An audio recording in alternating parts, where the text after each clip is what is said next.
Hello, and welcome to Planet Zoo, and welcome to the second episode in the Goodwin house renovation. I just want to start off by thanking every one of you who has been watching the first video of this series and on the channel. I really did not expect 30 people to watch my video in just 1 week. Not that 30 people is a lot, but to think that 30 actual human beings have spent their time watching something I spent hours on making, it's just a really good feeling. So, thank you. And before we get into today's video, I have to announce the elephant in the room. This video may look a little weird. That's because between the recording of last week's video and this one, I've gotten a new monitor. What I didn't see when recording the first part of this video was that OBS, which is the recording software that I use, had cropped the part of the screen it recorded. That is why this first part will be missing half the screen. Luckily, I looked at the recording before I started the next day, and just hang in there, it will look way better after a little while, and for the rest of this video and next video, of course. And now that that's out of the picture, let's talk a little bit about what today's episode will be about. As you may have seen, the thumbnail shows the result of today's project, which is the entrance building. The entrance building will be a combination of classic and modern architecture, which is the architecture style of this whole zoo, which I will come back to later. It was really fun to actually start to plan this because I had a completely different entrance built and recorded and started editing, and I realized this does not fit the zoo at all. It does not fit the history of the plot, and it's just a completely new zoo on the same map. So I had to really think about what could work in this scenario and what would Bernie have done. And before we go into the thought of everything, I want to talk a little bit about uploading frequency and stuff like that. I'm attempting to upload once a week. For now that's Thursdays, but it may be that I move it to a day in the weekend.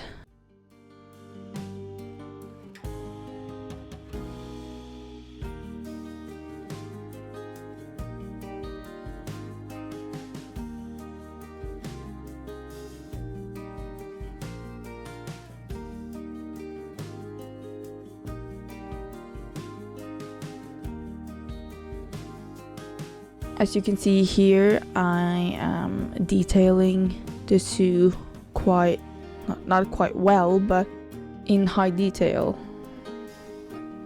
And this is something that will go through the whole zoo. I will really work on trying to detail everything and be as realistic as possible. And this is actually something that I will need your help with, and you can comment down below if there is something that you have seen, an idea you have or something like that you think would fit this zoo, or if there's something that I make in this zoo that you see as though that would not work in real life. Please call me out. Don't be afraid to use the comments. I have not really done detailed zoos before, but I think it would be really fun to give me that challenge, and especially with the architecture style, like classical architecture, is detailed. So having just huge block of concrete and brick, they will have to have some detail when it comes to like the smaller pieces, or else there will just be like a big brick block. A big part of the detailing will be things like air vents, lighting, backstage areas. I've never done a complete backstage area. I've tried to start a backstage area, but I've never completed it. So I have a lot of ideas that I really hope would work, and yeah, we'll see if it works. I hope it does. I think there would be a lot of fun trying to make that happen in the game.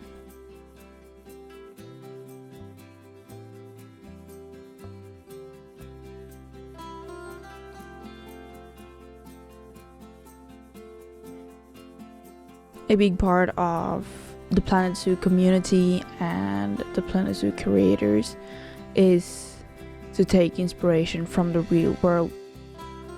We are making zoos and buildings and everything that has to do with real life animals and beings.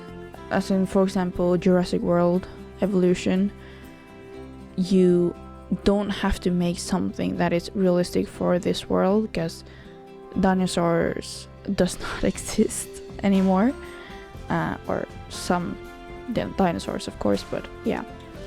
The thing that I'm trying to say is that in the start of planning this zoo, I went to the capital of my country, which is Oslo in Norway, and I walked around and looked at the old historical buildings, their detailing, and how they were combined with the modern and less detailed architecture, because this is something that Norway does a lot of. We have a lot of buildings that is preserved, like you can't touch it, you just have to like improve it with the materials that were used at that time, but you can't just tear it down and build something completely different. So in Norway it's a big deal with combining modern architecture with historical architecture, so you see it everywhere. I also went to a trip to Denmark not too long ago, and I also took a lot of pictures there, because the old buildings in Denmark is totally different. Like there's so much different architecture between Norway and Denmark, even though they're both Scandinavian countries. They're completely different countries as well, because one is completely flat and one is not at all. So the need, what kind of buildings they needed were really different. I will not just use pictures and inspirations from Norway, I will also use inspirations from creations of other YouTubers and pages like Zoo Chat, for example. And maybe I might even put the reference pictures or the thing that I'm trying to recreate or take inspiration from in the video, so that you also will be a part of that, like seeing what kind of pieces I take from the different inspiration. I think that would be a good way to help you visualize everything.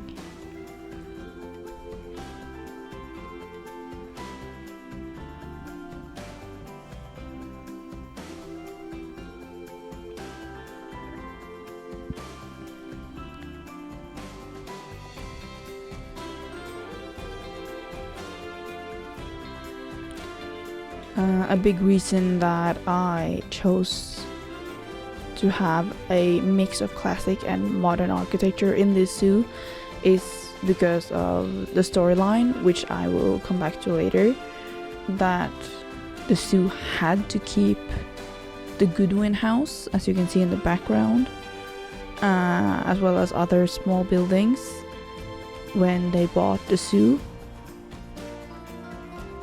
And to not make too big of a difference between the new buildings and the old buildings, the new owners of the zoo decided that the whole zoo would take inspiration from both classical and modern architecture.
Here I'm using a blueprint from the workshop made by Christina, which makes amazing fonts. And this is actually a really good segue into one of the things that is going to be a big part of this zoo, and that is blueprints and the workshop. I really want this project to help destigmatize the expectation that you have to make everything in your zoo from scratch and that you have to reinvent the wheel all the time, which I think is really stupid. We have this great resource, which is making us being able to share our creations with others and for others to take inspiration or use and help along the way, and everything is a part of the learning process. So I will be using blueprints in this zoo, just as I will not use it all the time and not a lot, but for the things that I don't want to spend time on, I will be using blueprints. and all of the blueprints that I will be using will be put in the description of the video that it will be used in.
I will also be making a lot of things on my own, which is a good example in this fence. This is the fence that will be covering the whole front, except for a different fence closest to the buildings. And this also brings me to a point about the outside of the zoo, because in all of my builds I've always thought about, oh, how will this look from the outside, and how will this meet the part of the map that is not the zoo. And I will have a mixture between fence, both backstage fencing and more detailed fencing, but I will also have a big forest so that it's still a lot of nature around, but there will also be more buildings, as for example with private people or construction companies coming in and buying up the land or the forest and building houses, cafes, whatever, and making it look more integrated with a village, you can say.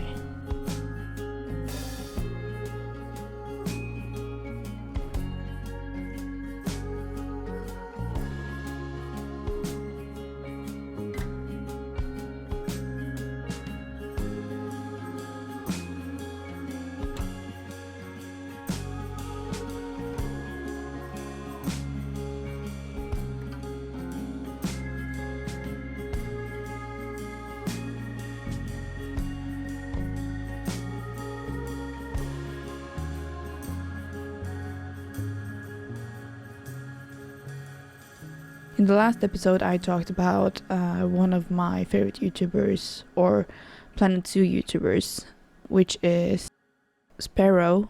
She is really good at storytelling and integrating the story into the zoo, which is something I really want to do as well. And the whole thought around this zoo is that Bernie or his daughter or someone else sold this zoo with some non-negotiable binding additions, and that was for some of the buildings had to be preserved in the park.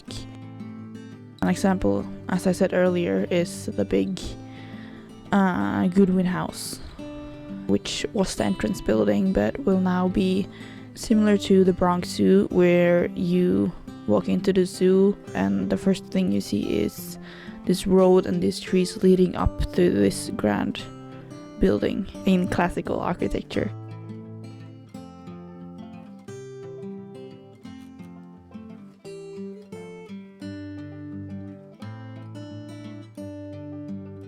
Here you can see the other fence, which is the same fence that was originally in this map by the entrance. Some of you may question why there is a big wall in the background, and that is because I started this zoo, as I said, with a different entrance, so I've actually already started doing some habitats, and you can see some of it in the background, but just so that there's no spoilers or anything. I put up that big wall to not make it as visible. Now of course I'm talking about it, so you're gonna look at it, but I'm gonna try and hide things because I will be working on the same or different projects at the same time, because as you can see in this recording and probably in last week's recording as well, I jump from project to project. I struggle with staying on one project at a time, or even staying on the same part of the project. So in the entrance building there's also a gift shop that will be in next week's video, because this video was 11 hours of recording. So the fact that I now have it to half an hour is the best that I can do, and that is because I took out a lot of random things that doesn't need to be in a video, and the recording of the gift shop and of the ATM and toilets.